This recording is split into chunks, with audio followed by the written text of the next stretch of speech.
Combine किया जाता है, पहला तो कांटेक्ट में और दूसरा सेपरेटेड एट सर्टेन डिस्टेंस। और इसमें इन कांटेक्ट आपका फार्मूला आ चुका था 1/8 equal to 1/f1 plus 1/f2 या P बराबर ये टॉपिक डिस्कस किए थे, न्यूमेरिकल भी हम लोग बनाते हैं इसमें। आज जो डिस्कस करेंगे सेपरेटेड एट सर्टेन डिस्टेंस। कुछ डिस्टेंस पे अगर दो लेंस रहेगा तो कॉम्बिनेशन का फोकल लेंथ कितना होगा, उसका पावर कितना होगा और कॉम्बिनेशन ऑफ पावर के लिए फार्मूला क्या होगा, इस पर डिस्कशन करेंगे। ठीक है, तो ध्यान समझिएगा, बहुत अच्छा क्लास होने वाला है। तो यहाँ पे एक हम लेंस बना लेते हैं, ये एक लेंस है, ठीक है, और यहाँ एक लेंस है, ठीक है। दोनों लेंस के बीच का डिस्टेंस कितना ले लो, बोलिए d ले लेगा।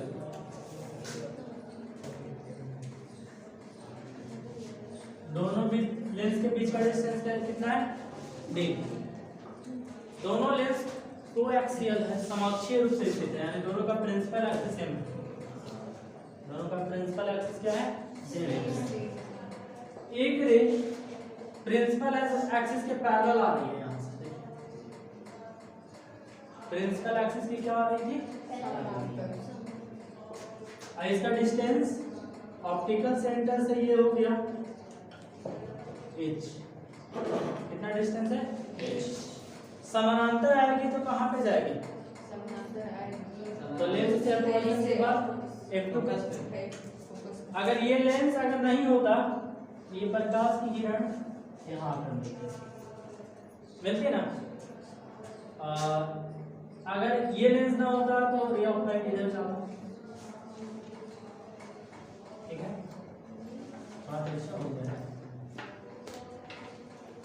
इसको कहा जाता है इंसिडेंस रे, इसको कहा जाता है emergent ray. The angle between incidence ray and emergent ray is known as angle of divergence, angle of deviation is known as angle of deviation. तो ये यहाँ आ रहा है, अच्छा, लेकिन ये लेंस इसको यहाँ से आने देगा,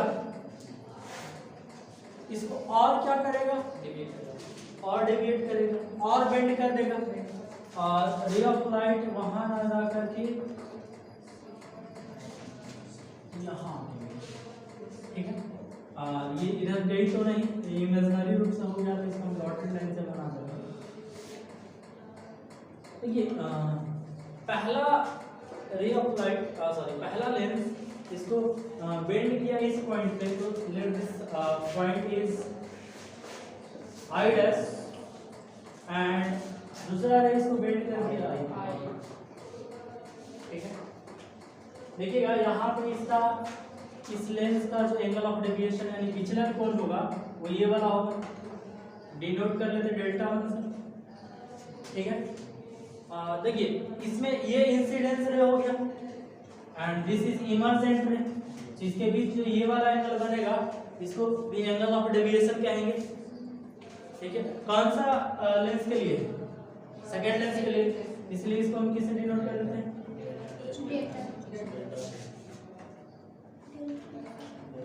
अच्छा।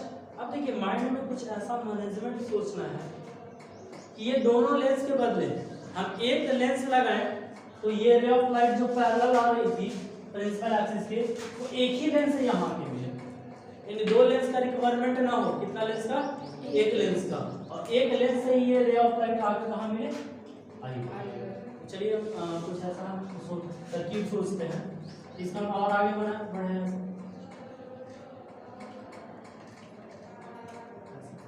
इसको हम पीछे बढ़ा दें,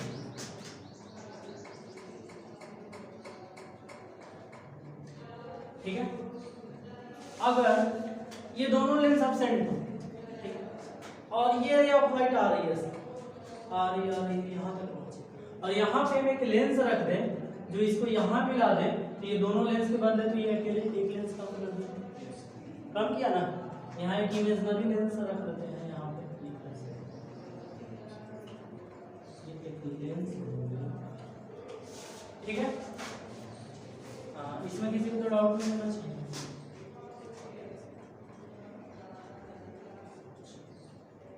अच्छा, क्या बता सकते हैं आप कि यहां से लेकर यहां आई डैश कौन सा लेंस का फोकल लेंथ होगा?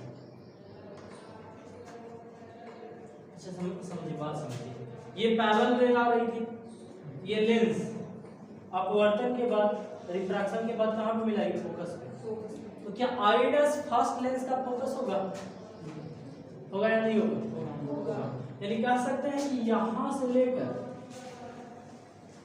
यहां तक का लेंस जो है वो कितना फोकस है? क्या है? कौन सा लेंस का? इसलिए हम इसको F1 से डिनोट कर देते हैं। और let focus of this lens is F2। इसका फोकस कितना है? फोकल लेंथ F2, ठीक है। And let focus of focal length of this lens is F।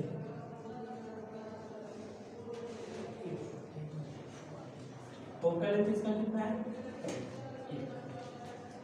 Simple सा समझिएगा, ये लेंस का एंगल ऑफ डेविएशन ये वाला होगा, क्योंकि इस लेंस के लिए ये जो हो गया इंसिडेंस रे हो गया और ये जो हो गया वो क्या हो गया? इमर्जेंट रे हो गया। तो ये इसका एंगल ऑफ डेविएशन होगा, इसको डेल्टा से डिनोट कर देते हैं। ध्यान दीजिएगा, ये दो लाइन है, ये दो लाइन यहाँ पे कट कर रही है, तो ये वाला एंगल और ये वाला एंगल बराबर होगा, वर्टिकली अपोजिट एंगल, यानी ये होगा डेल्टा 2। क्या होगा?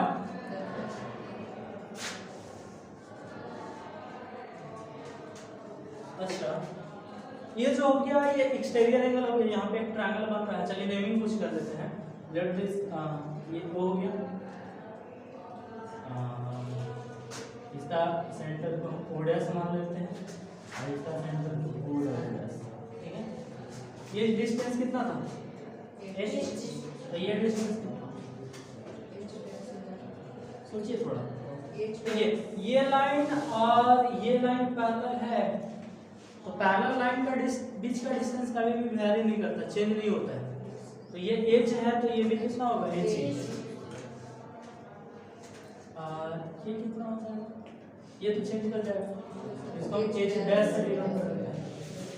आप कुछ से डिनोट कर सकते हैं, हम ऐसा नहीं है कि कुछ याद किया हुआ है कि यहाँ h डैश ही लिखना है, आपके मर्जी है, आप जो भी लिख सकते हैं, इसमें किसी को दिक्कत नहीं होना चाहिए। चलिए ये पॉइंट हो गया A, this point is B and this is C। तो यहाँ एक ट्रायंगल बन रहा है ABC, बन रहा है ना।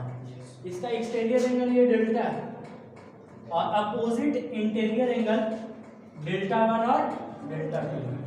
तो आपको थ्योरम क्लास 9th में पढ़ाया गया होगा मैथ्स में कि एक्सटीरियर एंगल इंटीरियर एंगल के सम इक्वल होता है, बाह्य कोण अंतःकोण के योग के बराबर होता है ना। तो डेल्टा बराबर क्या लिख सकते हैं? डेल्टा 1 प्लस डेल्टा 2 लिख सकते हैं ना। कौन सा ट्रायंगल लिख सकते हैं? इधर दिख रहा है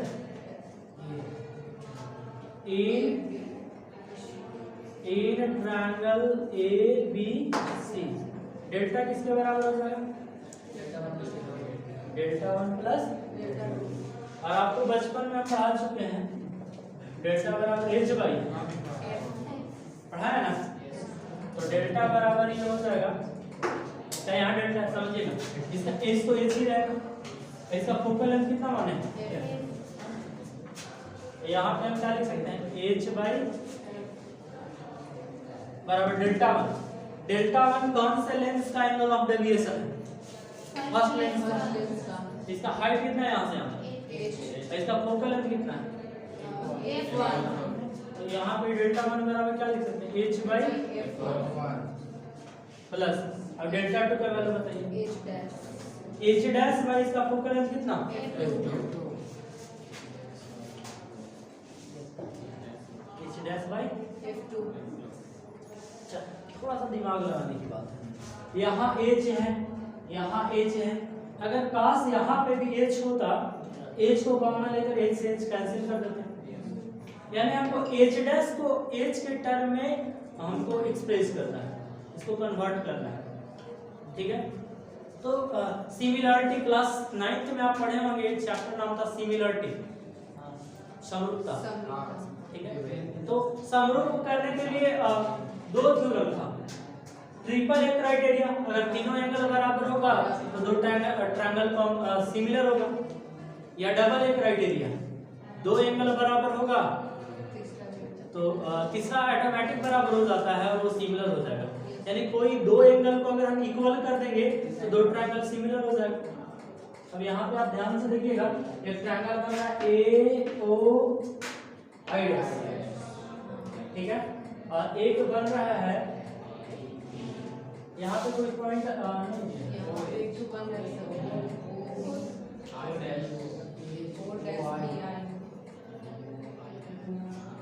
OCO' I', एक बन रहा है AOI' CO'' I', ये दोनों ट्रायंगल बन रहा है ना। देखिए दोनों ट्रायंगल में ये वाला एंगल कॉमन है, और दोनों का जब ये हाइट मेजर किया जाता है ना 90 पे मेजर किया जाता है। जैसे हम यहाँ खड़ा है तो मेरा हाइट मेजर करना है तो यहाँ से मेजर कीजिएगा ना, कि वैसे तिरछा आइएगा, वैसे तो हम हो जाए 24 फीट हो जाएंगे ना। हाइट जब भी मेजर किया जाता है तो 90 पे मेजर किया जाता है, तो ये हाइट मेजर किया जा रहा होगा तो ये भी 90 का होगा और ये भी कितना का होगा 90 का। देखो ये वाला ट्रायंगल यहाँ से आया और ये ट्रायंगल यहाँ से आया, दोनों ट्रायंगल में ये वाला एंगल सेम है, दोनों में सेम है ना, यानी कौन सा ट्रायंगल चल रहा है, इसको इक्वेशन फास्ट कर आगे चल के पुट करने में आसानी हो, डायरेक्ट लिखने में put the value of h' in equation first. तो हमको चल रहा है इन ट्रायंगल, क्या नाम है इसका, AOI' एंड ट्रायंगल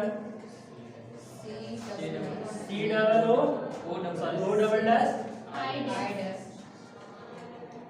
ये एंगल और ये एंगल बराबर है, तो एंगल AOI'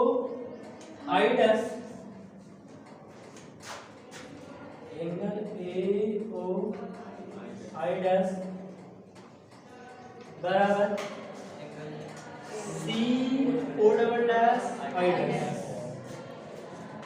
एंगल CO'I' दोनों बराबर है ना, इस 90 degree.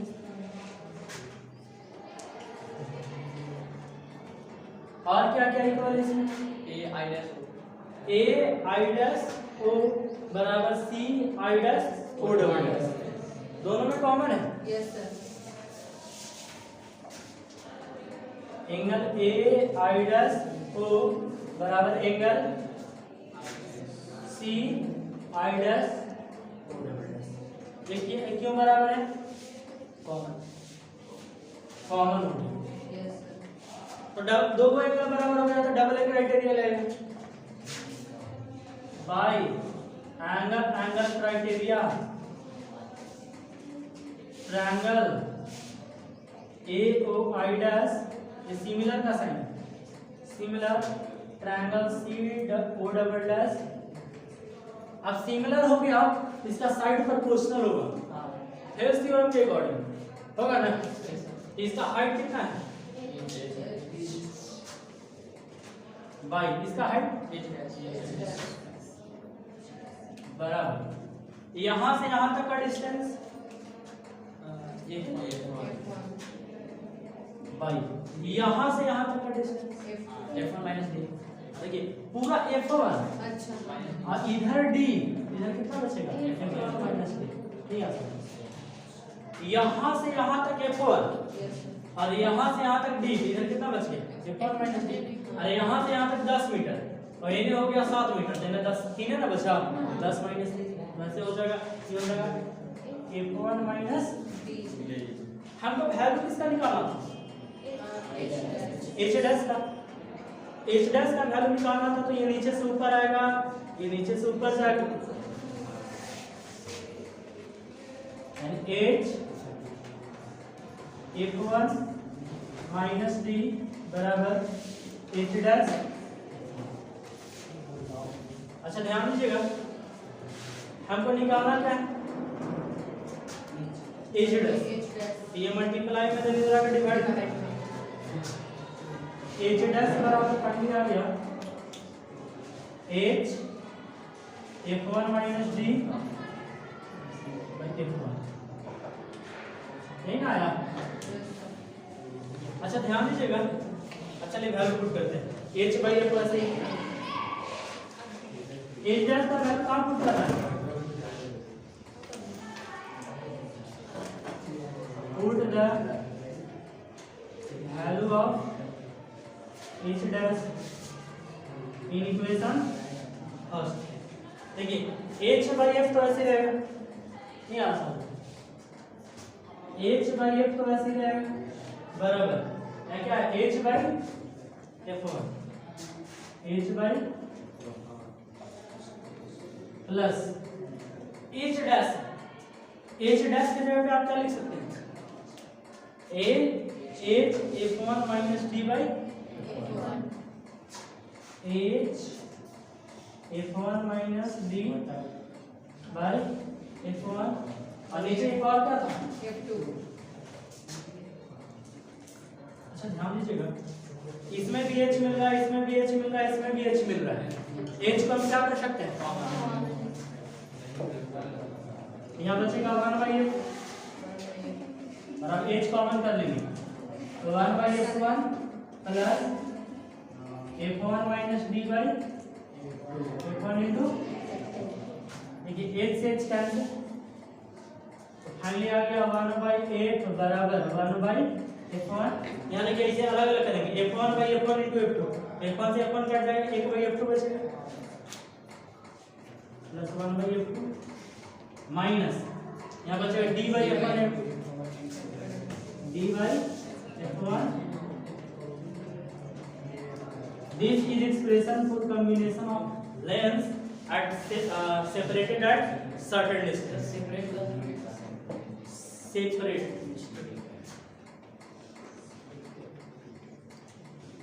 Separated at certain distance. चलिए टॉपिक डालिएगा, इसमें थोड़ा लिखवा देते उसके बाद छपवा देंगे।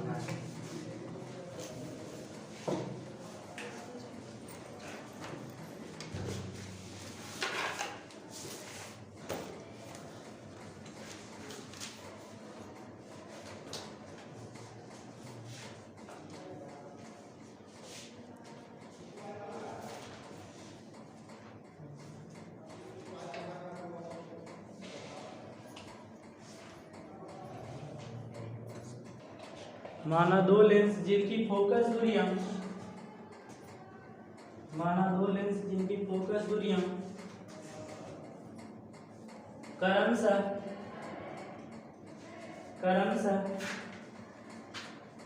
F1 तथा F2 है,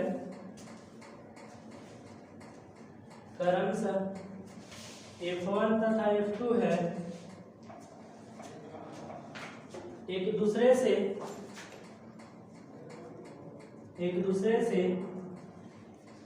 d दूरी पर, स्मॉल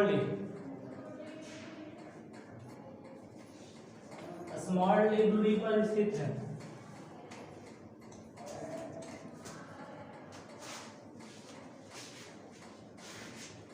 यदि इन दोनों लेंस के बदले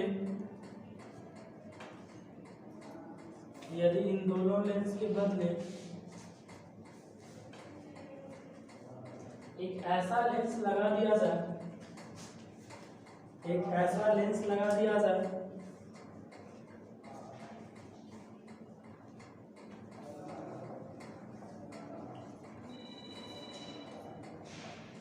जिसकी फोकस दूरी स्मॉल f है,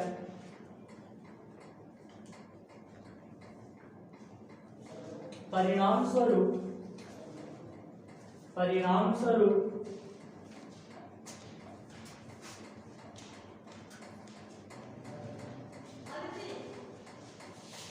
इसके परिणाम में कोई प्रभाव ना पड़े, परिणाम स्वरूप इसके परिणाम में कोई प्रभाव ना पड़े। उसके बाद फिगर ड्रॉ करके छाप लीजिए।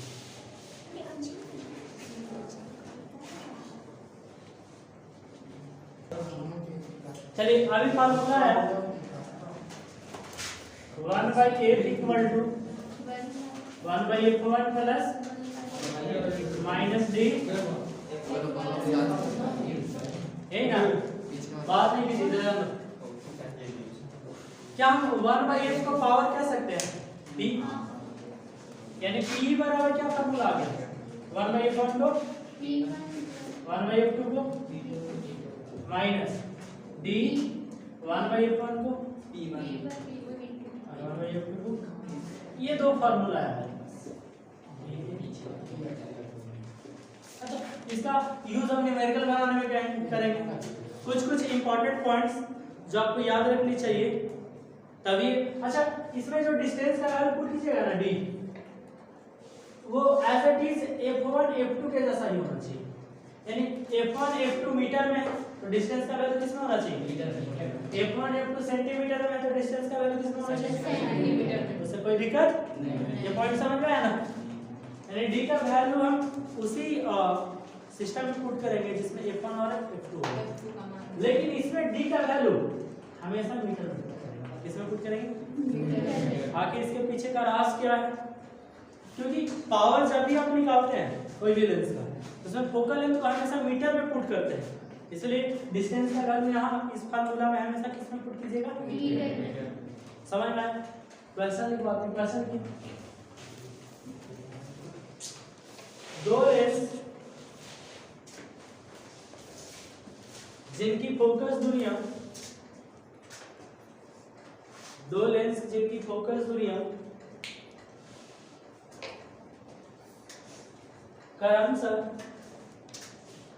क्रमशः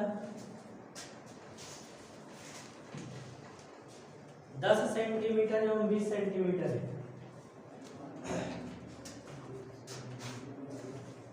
10 सेंटीमीटर एवं 20 सेंटीमीटर, ये एक दूसरे से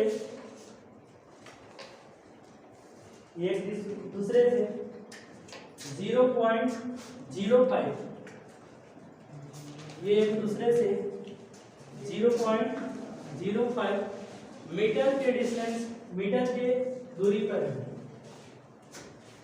मीटर के दूरी पे है। तो संयोजन की क्षमता ज्ञात कीजिए। तो संयोजन की क्षमता ज्ञात कीजिए, नहीं power of lens, find the combination of power of lens.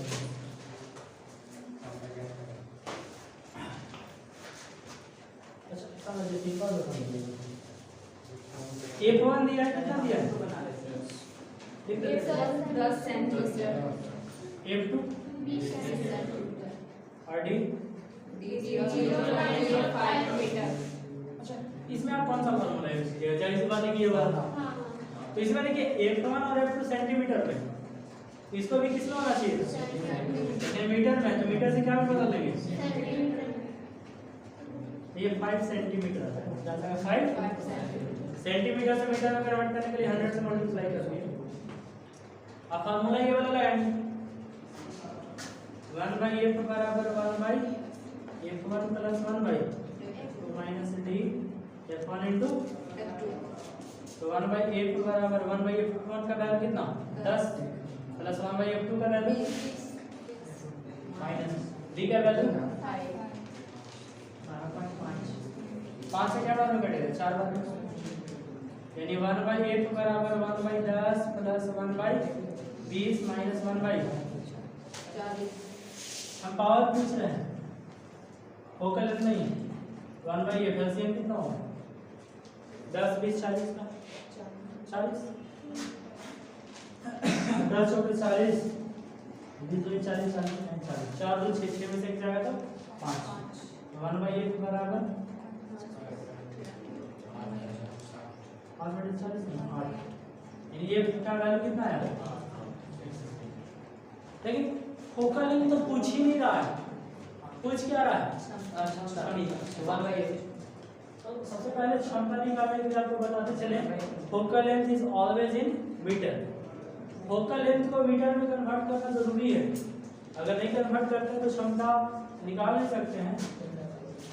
F बराबर 8 सेंटीमीटर से मीटर में कन्वर्ट करने के लिए 100 से भाग करते हैं। 4 से 2 बार है यानी 2/25 मीटर। अब पावर बराबर क्या फॉर्मूला होता है 1/f का वैल्यू कितना 2/25 25 कहाँ चला जाएगा 25/2 यानी 12/5 कितना 12/5 चलिए एक क्वेश्चन दिया हुआ है लिखिएगा, दो लेंस की क्षमताएं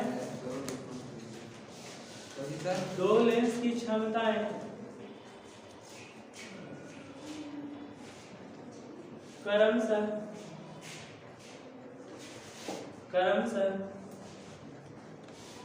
5 डायोप्टर